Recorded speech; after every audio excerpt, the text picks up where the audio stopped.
മോഹൻലാൽ ആദ്യമായി അഭിനയിച്ച Malayalam movie. Options: Poochakkoru മൂക്കുത്തി, മഞ്ഞിൽ വിരിഞ്ഞ പൂക്കൾ, തിരനോട്ടം, രാജാവിൻ്റെ മകൻ. ആൻസർ: തിരനോട്ടം. 1978. മോഹൻലാൽ പത്മശ്രീ കിട്ടിയ വർഷം: 2000, 1999, 2001, 2002. ആൻസർ: 2001.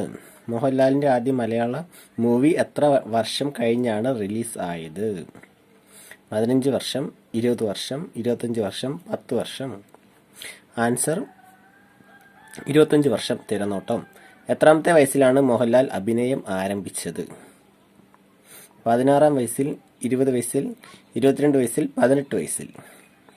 ആൻസർ: 18 വയസ്സ്. മോഹൻലാൽ ജനിച്ച വർഷം: 1960, 1962, 1965, 1961. ആൻസർ: 1960. മോഹൻലാലിന് പത്മഭൂഷൺ അവാർഡ് കിട്ടിയ വർഷം: 2017, 2019, 2015, 2020. ആൻസർ: 2019. 50 കോടി കടന്ന ആദ്യ മലയാള ചിത്രം: ദൃശ്യം, ലൂസിഫർ, 2020, 2018. ആൻസർ: ദൃശ്യം. ഇവരിൽ ആർക്കാണ് പ്രായം കൂടുതൽ? Siddique, Mohanlal, Jayaram, Jagadish. Answer: Jagdish.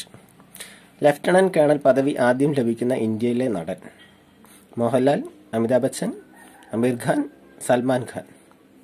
Answer: Mohanlal. Please subscribe.